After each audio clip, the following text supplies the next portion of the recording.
Hello guys, एक बार फिर स्वागत है आप लोगों का हमारे यूट्यूब चैनल सीखो अड्डा पर। गाइस, आज की वीडियो बहुत ही इंपॉर्टेंट होने वाली है उन स्टूडेंट्स के लिए जो 10th पास आउट करके 11th में एडमिशन लेना चाहते हैं विद कॉमर्स।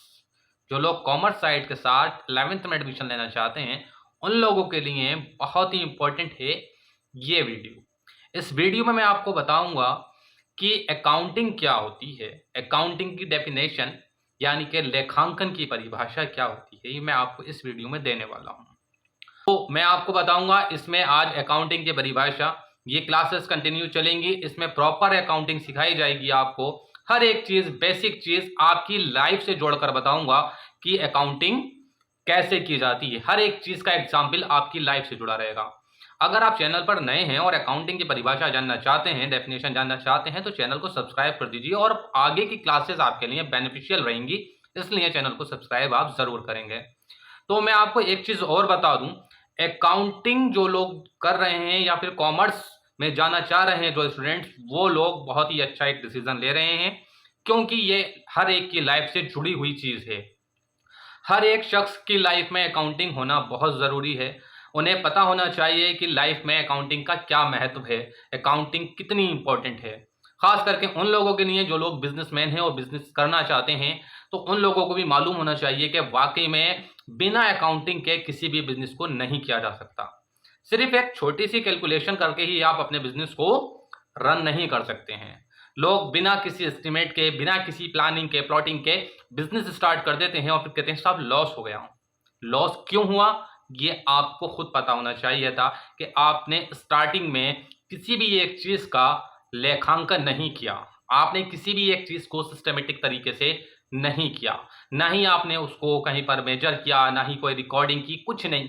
बस बिजनेस में पैसा लगाते गए और लास्ट में सिर पकड़ के बैठ गए, अरे भाई ये क्या कर डाला।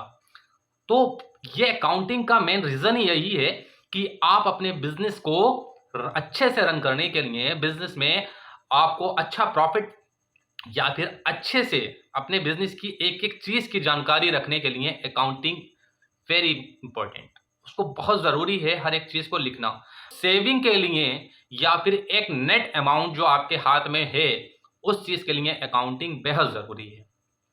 सैलरीड पर्सन खर्चों का हिसाब निकाल कर आपका अपना हाथ में क्या पैसा आया, अब वो आपको पता चलेगा। बिजनेसमैन का लास्ट में नेट इनकम क्या है, लास्ट में उसे कितना पैसा मिल रहा है, वो उसे यहां पता चलेगा।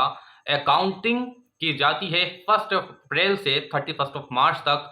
एक पूरे साल की अकाउंटिंग की जाती है, जिसमें हम हर एक चीज को बारीकी से जांच करते हैं कि भाई अकाउंटिंग जो की जा रही है वो एक्चुअल में ठीक है या नहीं है।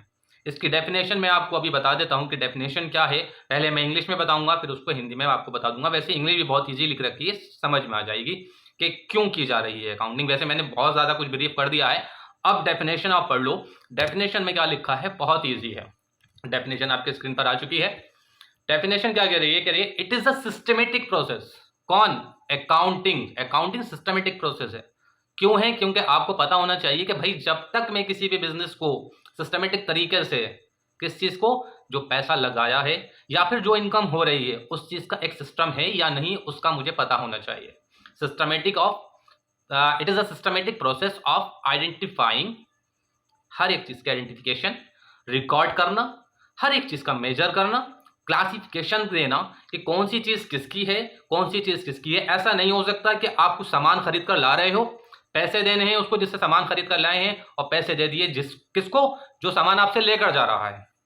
या फिर किसी का कहीं कुछ लिख रखा है और किसी का कुछ कहीं लिख रखा है, ऐसा नहीं होना चाहिए। क्लासिफिकेशन बहुत जरूरी है। उसको करने के बाद वेरीफाई करना भी बेहद जरूरी है कि एक्चुअल में ये काम हुआ है या नहीं। समरी बनाएंगे हर एक चीज की, यानी कि लेजर जो कहते हैं, और कम्युनिकेशन करेंगे इससे जिसके साथ आपका लेन देन हो रहा है। यानी कि ये सारी चीजें अकाउंटिंग के टाइम पर आप करेंगे।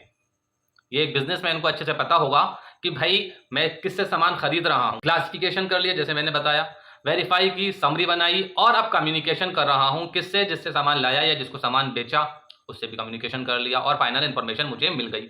इससे मुझे क्या मिलेगा, इट रिवील्स प्रॉफिट और लॉस। मुझे पता चलेगा कि मैं नुकसान में हूं या फायदे में। गिविंग अ पीरियड, यानी कि वही पीरियड 1 अप्रैल से लेकर 31 मार्च तक के उस पीरियड की जानकारी मुझे मिल जाएगी कि मुझे नुकसान हुआ है या फायदा।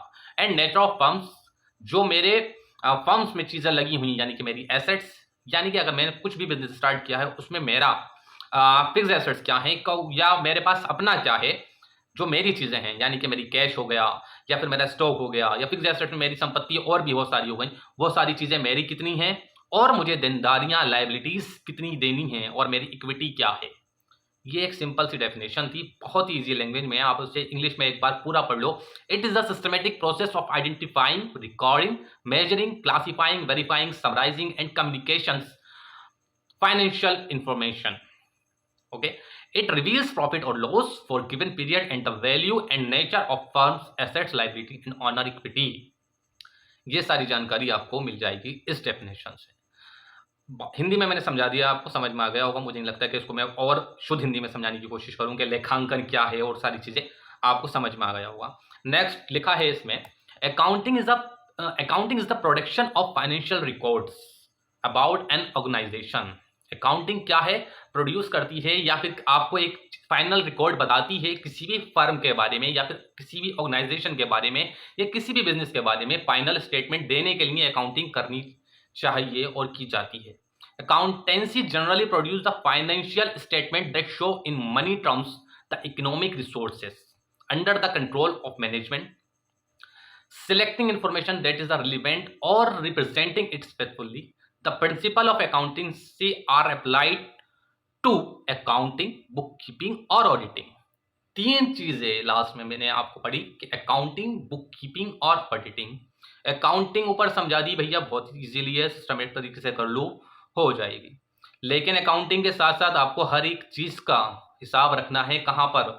लेजर्स में, बुक्स में अपनी। आप अगर कुछ परचेस कर रहे हो तो उसके परचेस के लेजर आपको पता होने चाहिए कि आपने किस किस से परचेस की है, सेल कर रहे हो किसे सेल कर रहे हो, और खर्च किए हैं तो किस पर किए हैं, कौन कौन से खर्च किए, ये सारी जानकारी पूरी अकाउंटिंग की क्लासेस में मैं आपको दूंगा कि कैसे कैसे क्या क्या होता है।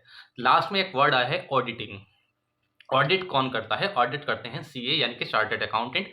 ये बहुत ही इंपॉर्टेंट चीज होती है। लास्ट में वो आपके एक जो आपने उनको अकाउंटिंग करके दी है, अगर आप खुद से कर रहे हो और अकाउंटिंग आपने की, तो उसका फाइनल मतलब एक तरीके से ऑपरेशन करना कि भाई आपने जो चीज मुझे दी है वो ये थी और अब इसके अंदर बहुत सारी कमी पेशियां मैंने ढूंढी हैं, उसको ठीक करना है। आइए मेरे साथ बैठिए और इसके एक एक चीज को, पहलू को समझिए कि एक्चुअल में चीज कहाँ खर्च हुई है और कहाँ से आपको रिसीव हुई है, आपने इनकम की है, एक्चुअल में चीजें क्या क्या हैं।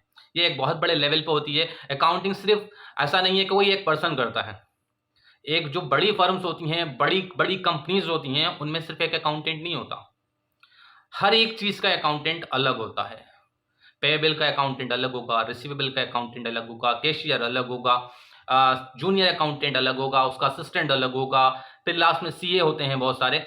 एक एक कंपनी में 50-50 अकाउंटेंट बैठे होते हैं जो एक कंपनी की अकाउंटिंग को करते हैं, क्योंकि वहां पर आसान नहीं होता कि एक ही बंदा सारी चीजें कर ले। छोटा बिजनेस में तो एक अकाउंटेंट रख देते हैं, हायर कर लिया उन्होंने, करना स्टार्ट कर दिया, तो वो ज्यादा इतना बड़ा बिजनेस नहीं होता है। जहां बड़े लेवल पे सारी चीजें होती हैं तो वहां पर ये करना होता है। जहां डेली का ट्रांजेक्शन करोड़ों का होता है तो वहां पर अकाउंटेंट्स हायर किए जाते हैं ज्यादा लेवल पर।